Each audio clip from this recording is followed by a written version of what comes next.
हाँ, हज़रत सल्लल्लाहु अलैहि वसल्लम पर वही का इब्तदाई दौर अच्छे सच्चे पाकीज़ा ख्वाबों से शुरू हुआ। आप ख्वाब में जो कुछ देखते वो सुबह की रोशनी की तरह सही और सच्चा साबित होता। फिर मन जानिब कुदरत आप तन्हाई पसंद हो गए और आप सल्लल्लाहु अलैहि वसल्लम ने गारे हिरा में खलवत नशीनी इख्तियार फरमाई और कई कई दिन और रात वहाँ मुसलसल इबादत और याद इलाही और ज़िक्र व फ़िक्र में मशगूल रहते।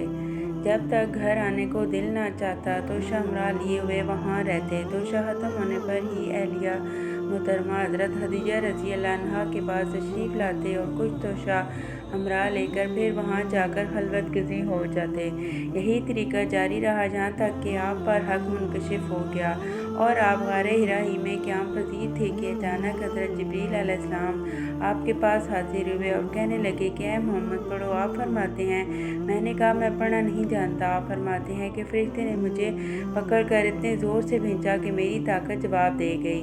फिर मुझे छोड़कर कहा कि पढ़ो। मैंने फिर वही जवाब दिया कि मैं पढ़ा हुआ नहीं हूँ। इस फरिश्ते ने मुझको नहायत ही ज़ोर से खींचा कि मुझको तकलीफ़ महसूस हुई। फिर उसने कहा कि पढ़। मैंने कहा मैं पढ़ा हुआ नहीं हूँ। फरिश्ते ने तीसरी बार मुझको पकड़ा और तीसरी मरतबा फिर मुझको खींचा, फिर मुझे छोड़ दिया और कहने लगा कि पढ़ो अपने रब के नाम की मदद से जिसने पैदा किया और इंसान को खून की फटकी से बनाया। पढ़ो और आपका रब बहुत ही मेहरबानियाँ करने वाला है। बस यही आयतें आप हज़रत जिब्रील अलैहिस्सलाम से सुनकर उस हाल में गारे हिरा से वापस हुए कि आपका दिल इस अनोखे वाक़े से काँप रहा था।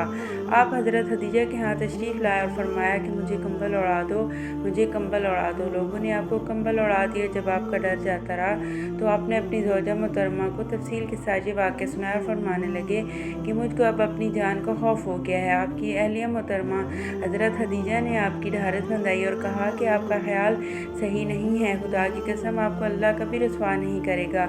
आप तो हिलाके फजला के मालिक हैं। आप तो कुंभा परवर हैं। बेकसों का बोझ अपने सर पर रख लेते हैं। मुफलसों के लिए आप कमाते हैं। मेहमान नवाजी में आप बेमिसाल हैं और मुश्किल वक्त में आप अमरे हक का साथ देते हैं।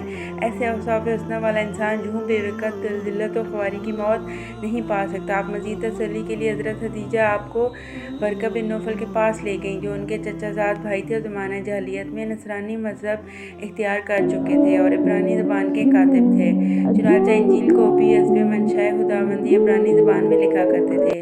इंजील सरयानी ज़बान में नाजिल हुई थी, फिर इसका तर्जुमा इब्रानी ज़बान में हुआ। वर्का इसी को लिखते थे। वो बहुत बूढ़े हो गए थे, यहाँ तक कि उनकी बीनाई भी रुखसत हो चुकी थी। हज़रत खदीजा रज़ी अल्लाह अन्हा ने उनके सामने आपके हालात बयान किए और कहा कि ऐ चचाजाद भाई, अपने भतीजे मोहम्मद की ज़बानी ज़रा उनकी कैफियत सुन लीजिए। वो बोले कि भतीजे, आपने जो कुछ देखा है इसकी तफसील सुनाओ। चुनांचा आप अव्वल ता आखिर पूरा वाक़या सुनाया, जिसे सुनकर वर्का बेख्तियार होकर बोल उठे कि ये तो वही नामवस जिसे अल्लाह ने हज़रत मूसा अलैहिस्सलाम पर वही देकर भेजा था। काश मैं आपके इस अहद नबूवत के शुरू होने पर जवान उम्र होता। काश मैं इस वक्त तक ज़िंदा रहता जबकि आपकी कौम आपको इस शहर से निकाल देगी।